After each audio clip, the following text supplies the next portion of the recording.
Hello guys, welcome to this watercolour painting tutorial.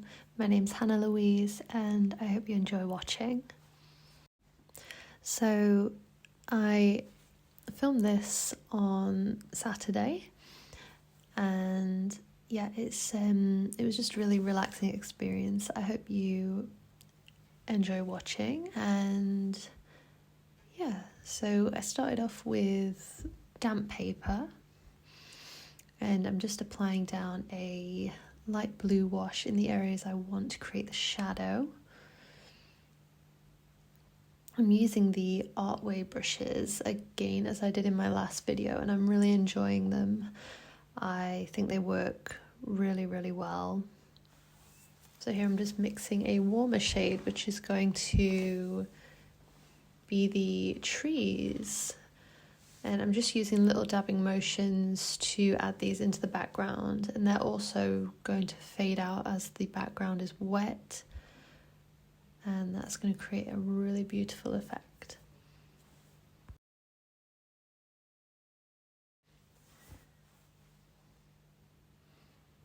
So you can see here the water just disperses that colour, and yeah, it makes it look like it's really just fading away. And later on I do add the foreground and the contrast works really well.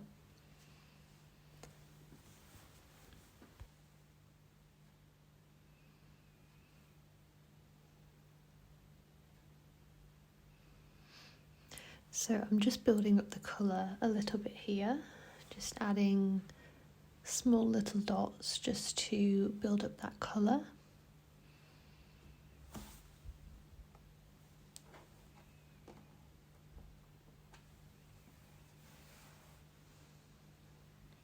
And you can see, because I have left intentionally those white areas, it just looks like snow, which is what I was intending.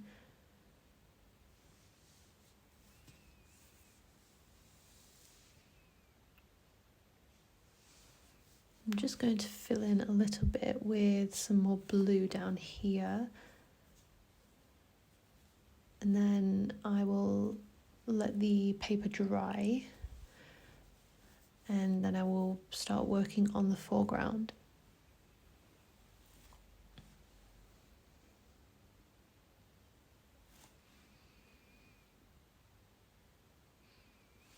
I am using the Winsor and Newton paints,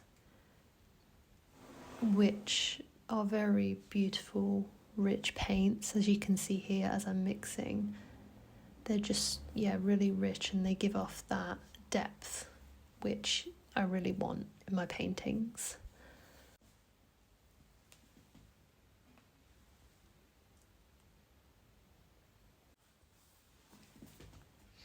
I actually purchased some new paper. It's the watercolour pad that I'm working on in this video. It's by Stationery Island. It's a watercolour pad. It is 300 GSM, and I'm really enjoying it. It's the first time I've tried this paper in this video, and I think, yeah, it performs really well. They are just little A5 sheets, so just perfect for little paintings like this. So here I've mixed my orange shade using a very bright shade, and then adding a little bit of that deeper sienna colour just to deepen it slightly. And I go in here with my Artway brush again and just start to build up the trees.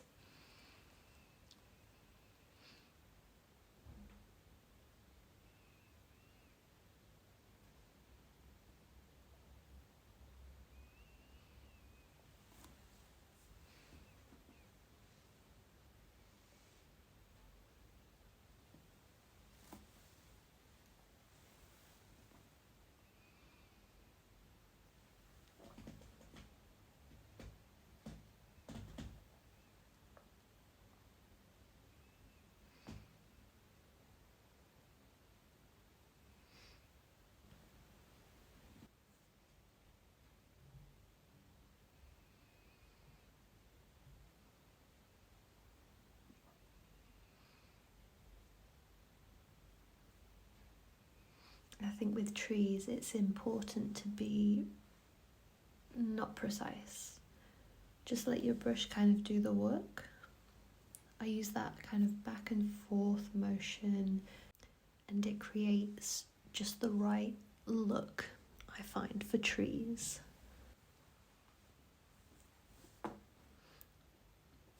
As you can see here, I went in with a darker tone because I'm creating depth in the trees. And this is when they really start to come alive because there's more dimension there.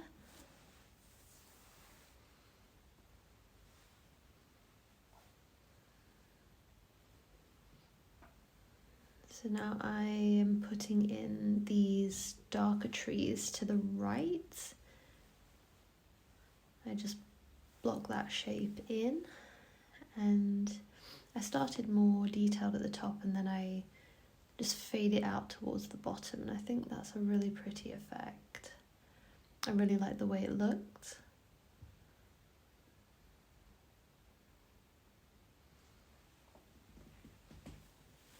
Just mixing a little bit more colour again. I sort of dip between these blues and a little bit of green from my palette, which is out of shot. And it just created that perfect deep green tone for the trees here. Now I go in with a little bit more of a richer, darker colour and fill in these the most furthest to the right.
So here I just took a little bit more of that warmer orange shade again, and I just filled in the trees a little bit more here.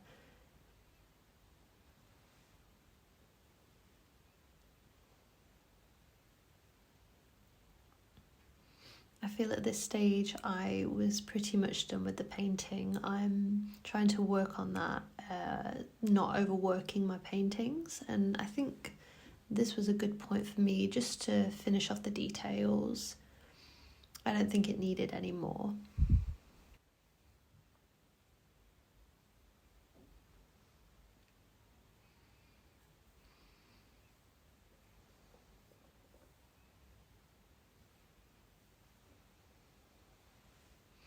Don't know if you guys are interested, but I am just on my Spotify account right now and I'm just listening to, it came up, Hopeless Romantic playlist, just as I'm recording my voiceover, so just thought I'd give you guys an insight there to what I was listening to.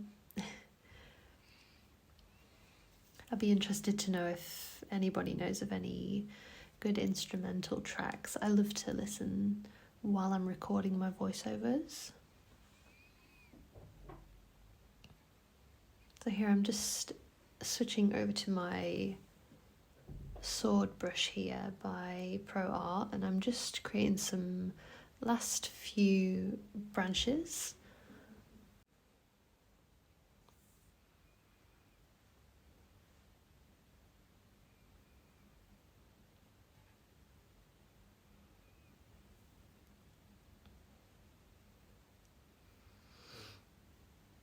I also hope it is useful for you guys to see my mixing palette as well on the right, just to see what colours I'm mixing up rather than just seeing them going on the paper. I think it's useful to have that in shot as well. I hope you guys like that is there.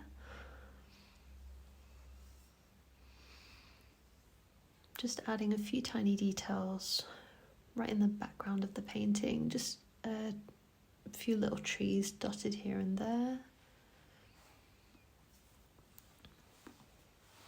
And here I just peel off my masking tape.